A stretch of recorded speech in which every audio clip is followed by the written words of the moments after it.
Pemirsa, khususnya mahasiswa Universitas Terbuka dimanapun Anda berada, selamat berjumpa dalam program perkuliahan Universitas Terbuka. Dalam pertemuan kali ini, kita akan membahas mata kuliah Filsafat Administrasi dengan kode DAPU 6102 dengan topik Ontologi Administrasi Publik. Seperti yang sudah kita bahas pada bagian lain dari video ini, bahwa ontologi administrasi publik ini berkaitan dengan manusia. Berkaitan dengan manusia, bagaimana manusia ini untuk mendapatkan suatu kebenaran, suatu ilmu, suatu produk ilmu, apakah itu berupa teori, berupa hukum. Namun demikian, kadangkala kita juga untuk ontologi ini kita bicara tentang dua hal yang sangat penting, yaitu berkaitan dengan objek material dan objek formal. Ya, terutama kita kali ini akan bahas dulu tentang objek material dan objek formal dalam disiplin ilmu. Apa sih objek material, apa sih objek formal, dan termasuk apa sih objek material dan objek formal suatu disiplin ilmu? Itu yang mungkin kita akan kaji lebih mendalam pada kali ini.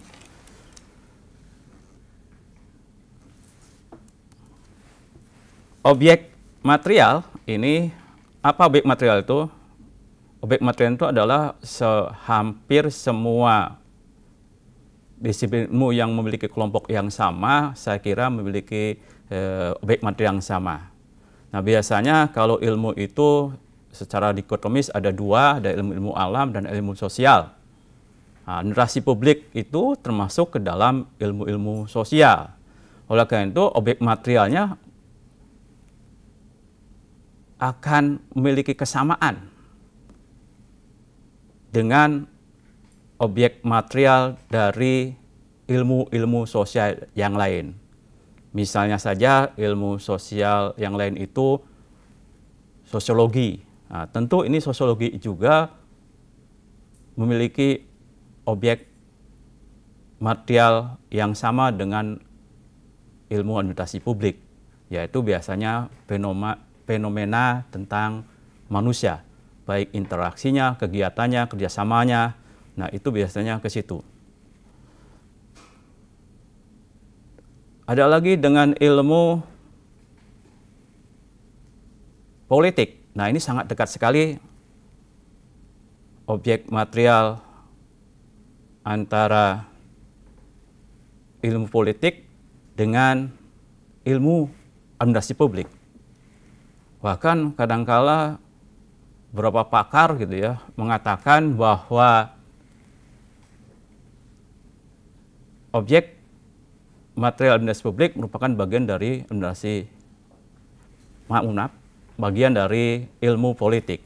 Nah, tentu saja ada juga kalangan yang menolaknya dengan tegas hal ini. Kenapa menolaknya tegas? Karena kita ketahui bahwa ada hal-hal yang mungkin kita sudah bisa mandiri menjadi objek material dari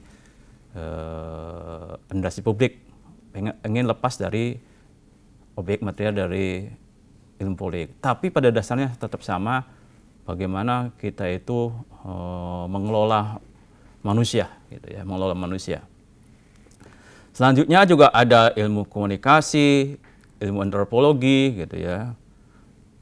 Ada terutama yang lebih dekat lagi ada ilmu manajemen, ilmu ekonomi. Nah, ini juga kadang-kadang memiliki objek materi yang sama. Nah, sedangkan objek formal ini berkaitan dengan bagaimana suatu ilmu itu memiliki sudut pandang tersendiri di dalam mengkaji, menelaah suatu objek material. Misalnya saja, kalau kita mau mengkaji perilaku koruptif. Nah, itu beda tentu saja, misalnya objek formal dari ilmu hukum, objek formal dari ilmu politik, dan objek formal dari ilmu manajemen, apalagi kalau objek formal dari ilmu administrasi publik. Nah, jadi memang ini ada perbedaan yang sangat mendasar. Misalnya kalau objek formal administrasi publik, bagaimana terjadi kerjasama di dalam perilaku koruptif itu. Tidak mungkin terjadi korupsi kalau tidak ada kerjasama antara beberapa pihak.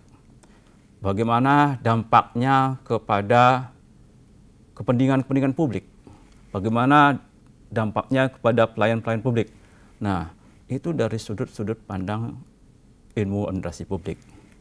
Jadi ini memang dua hal ini, ada objek material dan objek formal, itu sangat penting bagi seseorang, bagi kelompok ilmuwan gitu, untuk bisa mengembangkan ilmu, terutama ilmu administrasi publik juga harus memiliki kejelasan, ketegasan apa sih menjadi objek material dan objek formal dari administrasi publik itu. Yang kedua, ini berkaitan dengan pendekatan dalam pengembangan disiplin ilmu. Nah, ini berkaitan dengan bagaimana hubungan administrasi publik dengan disiplin ilmu lain. Kita tahu bahwa disiplin ilmu administrasi publik itu adalah disiplin ilmu yang masih baru. Karena disiplin ilmu masih baru, seringkali konsep-konsep, teori-teori yang dikembangkan oleh administrasi publik itu meminjam dari konsep-konsep, teori-teori disiplin ilmu lain. Oleh karena itu, bagaimanapun juga antara satu disiplin ilmu dengan disiplin ilmu yang lain itu sangat berkaitan. Terutama saya kira harus kita akui bahwa disiplin ilmu administrasi publik itu mendapatkan sumbangan yang banyak dari konsep-konsep sosiologi. Misalnya tentang teori birokrasi. Itu sebenarnya kajian awalnya itu adalah kajian awal dari sosiologi.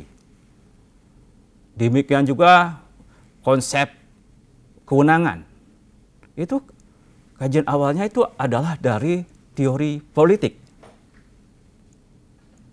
Nah, demikian juga konsep legal. Nah, itu kajian awalnya juga mungkin dari konsep ilmu hukum. Sehingga bagaimanapun juga antara disiplin itu memberikan sumbangan yang banyak. Bahkan sekarang ini yang banyak memberikan sumbangan secara konseptual maupun teoritis yaitu dari teknologi informasi kepada pengembangan disiplin ilmu administrasi publik. Kita mengenal banyak konsep-konsep seperti e-government, smart city, smart regency gitu. Nah, itu adalah kolaborasi, kalau misalkan kolaborasi antara teknologi gitu dengan pengembangan ilmu administrasi publik. Jadi ini sangat banyak sekali sumbangannya. Yang kedua, ini pendekatan monodisiplin dan interdisiplin dalam pengembangan ilmu. Sebagai konsekuensi dari bagaimana hubungan ilmu administrasi publik dengan disiplin ilmu lain, maka sebenarnya apakah administrasi publik itu monodisiplin atau interdisiplin? Nah, ini juga termasuk juga ilmu lain sebenarnya, bukan hanya ilmu administrasi publik. Saya kira kalau pada masa-masa egoistis daripada para ilmuwan gitu ya, para ilmuwan egois masing-masing, maka yang dikembangkan itu monodisiplin. Nah, saya kira monodisiplin ini sangatlah kaku sehingga tidak bisa berkembang dengan baik. Makanya sekarang itu di dalam kegiatan pengembangan ilmu itu muncul juga sebenarnya ya hibrid keilmuan itu. Ada sosiologi ekonomi, antropologi ekonomi gitu ya. Ada psikologi sosial. Nah, itu juga hibrid mungkin juga nanti banyak sekali hibrid sekali, terutama antara perkawinan antara teknologi dengan kedokteran, dengan antropologi, dengan sosiologi gitu, banyak hibrid. Oleh karena itu sekarang itu pendekatan monodisiplin dalam pengembangan ilmu itu mungkin sudah ditinggalkan. Yang ada itu di dalam pengembangan ilmu itu adalah interdisiplin. Jadi tidak mungkin kita mengembangkan suatu ilmu, apalagi ilmu administrasi publik itu tanpa minta bantuan dari ilmu-ilmu lain, tanpa diberikan kontribusi dari ilmu lain, tanpa meminjam konsep teori dari ilmu-ilmu lain, termasuk juga ilmu-ilmu alam, ya, termasuk statistik, ya, ilmu dasar statistik itu, bahasa bahkan itu kita bisa pinjam dari sana. Nah sekarang langsung kepada objek kajian administrasi publik apa? Nah, kita tahu objek kajian administrasi publik ini bisa dilihat dari segi ontologi, dari perspektif keberadaan. Apa saja nanti kita bahas ya. Juga bisa dilihat apa sih objek material dan formal administrasi publik. Nah ini kalau kita melihat objek kajian administrasi publik ini berdasarkan keberadaan atau berdasarkan ontologi, ini ada 3 hal yang kita sudah bahas pada bagian yang lalu gitu ya, yaitu keberadaan dipandang dari sudut jumlah, maka muncul monisme, dualisme, dan pluralisme. Nah ini keberadaan macam ini kita kadang-kadang memang paradigma berpikir kita, pola pikir kita juga seperti itu di administrasi publik. Misalnya kalau kita bicara tentang tujuan negara, tidak ada itu kadang-kadang tujuan negara secara plural itu banyak itu. Misalkan tujuan negara ada yang demi kekuasaan negara, tujuan negara untuk melakukan ketertiban, tujuan negara untuk memberikan kebahagiaan gitu. Paling satu, apa tujuan negara? Meningkatkan kesejahteraan, mewujudkan masyarakat adil dan makmur. Nah satu itu. Ya, itulah sekiranya pandangan-pandangan monisme yang ada di administrasi publik. Demikian juga pandangan-pandangan dualisme juga muncul. Ketika kita membicarakan bagaimana dikotomi, berarti ada 2. Dikotomi politik administrasi, berarti ada 2. Nah, demikian juga dikotomi antara kebahagiaan jasmani dan rohani, itu juga ada 2. Berarti kita juga kadang-kadang mengenal dualisme dalam pengkajian, penganalisan administrasi publik. Demikian juga sebenarnya pandangan dari segi pluralisme. Nah kebanyakan ini memang kadang-kadang juga kita menggunakan dalam situasi tertentu, dalam kegiatan tertentu, dalam aspek tertentu, kadang-kadang kita juga menggunakan pandangan-pandangan yang sifatnya pluralisme. Di antaranya misalnya kalau kita bicara tentang konsep bagaimana aspek dalam kehidupan ketahanan nasional gitu, ada aspek dikenal dengan aspek politik hankap, ideologi, politik, sosial budaya, pertahanan keamanan gitu ya. Itu berarti pluralisme. Itu konsep-konsep yang sering sekali berkembang gitu ya di dalam administrasi. Demikian juga sebenarnya secara kajian gitu ya, secara fenomena gitu, kadang-kadang kita juga membahas dalam aspek administrasi politik dalam ontologi dari segi kualitas. Misalnya ini ada sifatnya spiritualisme atau naturalisme. Nah ini kadang-kadang ini susah disilangkan itu. Ada yang memang orang-orang itu dari sudut pandang materialisme, sehingga yang dipikirkannya oleh para birokrat misalnya hanya memandang bagaimana mengisi kantong pribadinya. Nah itu kalau orang mereka ada juga tapi spiralisme. Jadi spiralisme ini berarti memandang bahwa bukan hanya di dunia ini, apa yang dilakukan di dunia sekarang ini termasuk dalam kegiatan administrasi publik itu ya demi akhirat untuk menuju ke. Jadi ada pandangan-pandangan bahwa bekerja itu adalah ibadah. Nah itu juga termasuk di dalam kegiatan-kegiatan kolektif. Demikian juga dalam segi proses itu ini juga ada mekanistik, ya, ada organisme, gitu, ada teologis. Nah, ini juga pandangan-pandangan yang pada dasarnya juga dipakai kadang-kadang oleh kita. Ada sebagian pihak yang memakai mekanistik, ada sebagian pihak yang memakai organisme. Nah, tapi kebanyakan sekarang berpikir adalah mekanisme. Jadi kebenaran-kebenaran yang terjadi itu hasil dari pengungkapan sebab akibat. Baiklah, kita memasuki bagian slide terakhir, yaitu tentang objek kajian administrasi publik. Objek kajian administrasi publik ini, pertama kalau dilihat dari objek material administrasi publik, objek material administrasi publik ini memang sesuatu hal yang sangat dinamis. Kenapa dinamis? Karena bagaimanapun juga ini ada perkembangan apa sih yang menjadi objek kajian material administrasi publik itu. Mulai dari yang disebut dengan old administration atau administrasi publik lama, tradisional gitu ya. Itu apa yang dikajinya sampai kepada yang sekarang misalkan ada yang namanya governance gitu ya. Apa yang dikajinya? Jadi ini mengalami perkembangan. Bahkan beberapa ilmuwan itu mengatakan perkembangan itu. Jadi ini sangat-sangat dinamis tentang objek material administrasi publik ini.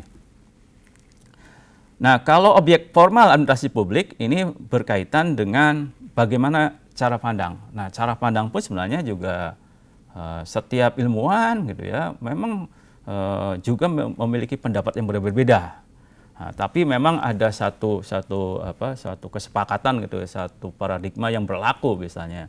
Nah, sekarang misalnya yang paradigma itu bagaimana kita bisa memandang yang namanya administrasi publik itu manakala kita mengkaji dari kepentingan publik, kepentingan umum, kepentingan warga negara. Nah, itu sudah dari situ sebenarnya objek formal administrasi publik itu. Jadi segala sesuatunya akan ke sana. Termasuk sebenarnya kalau kita mengkaji misalkan siapa sih pengelola gitu ya, yang mengelola negara, mengelola organisasi publik, mengelola kepentingan publik. Nah ini pun sudah berkembang itu dari sudut pandangnya. Kalau dari sudut pandang misalkan birokrasi lama berarti pemerintah gitu ya. Tapi kalau sekarang yang sekarang itu terkenal dengan governance gitu ya, atau lagi ada pentahalik ya, itu sudah berkembang sekali. Bagaimana sebenarnya kepentingan publik itu dikelola secara kolaboratif antara pihak pemerintah, pihak swasta, dan pihak komunitas atau pihak masyarakat. Nah, oleh karena itu apa sih pengkajian-pengkajian itu kalau kita mau tahu apa itu objek kajian material, apa itu objek kajian formal administrasi publik, maka kita harus melihat bagaimana sebenarnya perkembangan administrasi publik, terutama dilihat dari paradigma yang dipakai, model-model yang dipakai, teori-teori yang dipakai oleh pakar-pakar, ilmuwan-ilmuwan di bidang administrasi publik. Selanjutnya juga berkaitan dengan pendekatan dalam pengembangan ilmu administrasi publik. Nah, ini sebenarnya apa yang dipakai? Pendekatan apa yang dipakai oleh ilmuwan administrasi publik ini? Mungkin di antara para ilmuwan itu sepakat bahwa pendekatan dipakai dalam pengembangan ilmu administrasi publik itu adalah pendekatan interdisipliner. Jadi kita sepakat bahwa tidak mungkin kita menghilangkan peran, pengaruh, kontribusi dari ilmu-ilmu lain, dari teori-teori lain, dari teori ilmu-ilmu lain, dari konsep-konsep ilmu-ilmu lain. Nah, kita akan ini. Jadi nggak mungkin kita itu mengembangkan. Dan termasuk juga sebenarnya kenyataan sekarang ini memang administrasi pun banyak sekali menerima sokongan, pasokan, konsep-konsep teori-teori dari ilmu lain. Pemeriksa, khususnya Anda mahasiswa Universitas Terbuka, dimanapun Anda berada, sampai di sini perjumpaan kita kali ini. Semoga materi tadi bermanfaat bagi Anda. Selamat belajar dan sukses.